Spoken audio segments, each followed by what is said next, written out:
Hey guys, welcome back. I'm super excited to do a different type of video. I figured with the start of the new year, we could do like a haul slash TBR for the year. Like I hope to read these books within the year, which is kind of like a low bar, but I feel like it's okay to set the bar low, especially when it comes to me. I figured this would be fun to do, and I want to share with you guys the types of books that I like to buy. All of these books I've bought kind of like in the past month, 2 months ish. I haven't gotten to reading them, even though I bought them so long ago. So we're gonna make sure we finish them this year, along with plenty of other books in my room out of the couple hundred that are in here. But yeah, we're gonna get it done. This is a judgment-free zone. We are here to read and have fun. Most of these are from Half Price Books, others are from Amazon, but I'm just a regular at Half Price Books, so I naturally have to buy something every time I go. But first is Snuff by Chuck. I don't want to say his last name.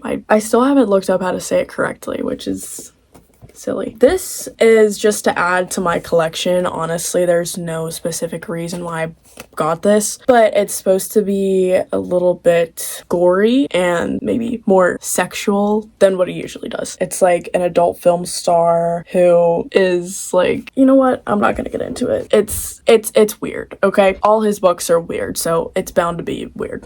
Next is one of the ones I bought today, actually. It's this little romance book called Portrait of a Scotsman by Evie Dunmore. I loved the back of this, and the language just looks so nice and so comforting and so cute. I love like period piece types of books that like kind of go back in time, so you don't have to hear like the slang that we're now accustomed to. Yeah, so our main character wants to marry a young lord who puts the gentle in gentlemen. It seems to be kind of like business partner, business rival type dynamic, which is always fun. Enemies to lovers is always fun. I've been getting into romance all of a sudden. I don't know why. I think it's because it's so easy to read, and it's always fun seeing what new ways authors come up with of people like falling in love. I think that's why we're so attracted to romance. Yeah.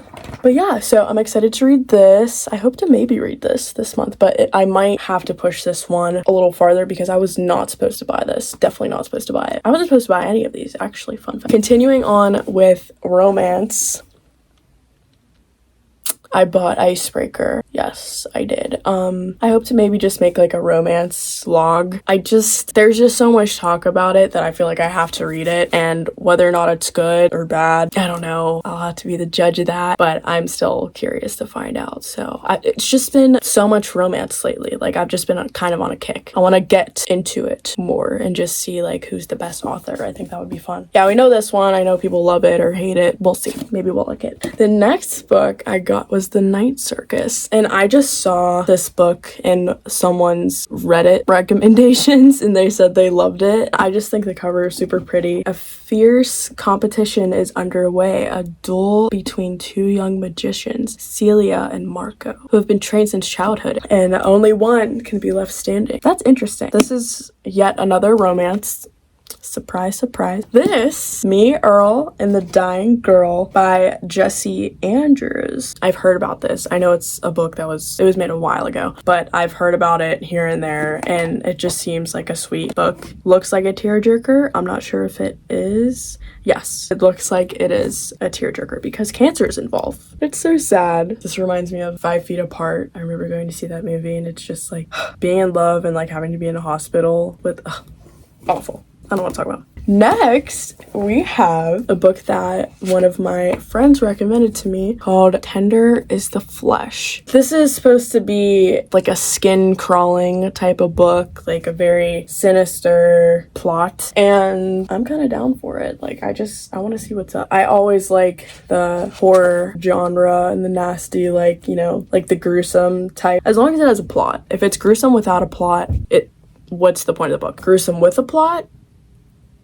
I like that. This one's random. I also got this today. Tender is the Flesh I got today too. I also got Tender is the Night by F. Scott Fitzgerald. Obviously he made The Great Gatsby.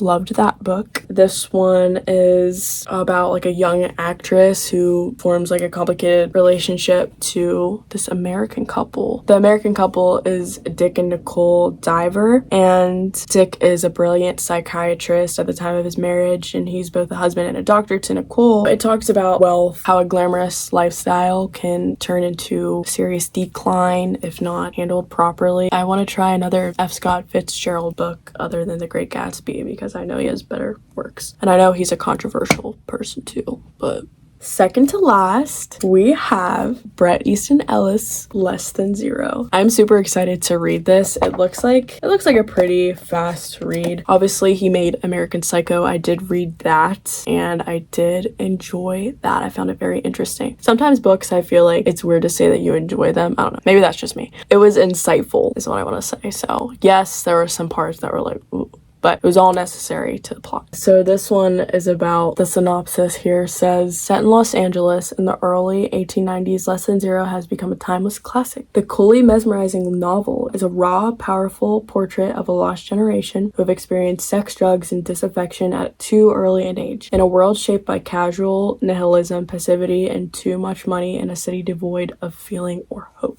It has like a similar vibe to American Psycho. Yeah, it's supposed to be really disturbing. So, okay, and last but not least, I found this book also at Half Price Books by Jesmyn Ward, and it's called Let Us Descend, which is just about the Black South. Basically, I think it follows a mother and her daughter. It's like a reimagining of American slavery. I'm not gonna lie, I loved the cover. I flipped open to a couple pages and I love the language. Language is so important to me because it helps drive the plot. Like, you're not bored, you're taking in the content along with its fluidity, because that's like almost the best part of the book. Like, you have to enjoy reading it. So that concludes my mini book haul. I hope to get like some of these read this month. It's January and I'm setting goals for myself because I'm onto a reading kick. I found this reading kick, at the beginning of the semester. I am just constantly reading, if not doing anything else. I need to read the best of the best. So we're trying to pick out the best of the best so I can have a bunch of 5-star reads and not have to complain about anything, and I can share with you guys all the best books in the world. But I think the number ones on my list, like what I'm gonna prioritize, is probably Let Us Descend, along with Icebreaker, and Tender is the Flash. Those are the 3 main books that I really want to read. I know some of you guys who have read the other ones are probably like, no, you want to read this one. No, you want to read this one. But I'll get to them. I promise. Bye.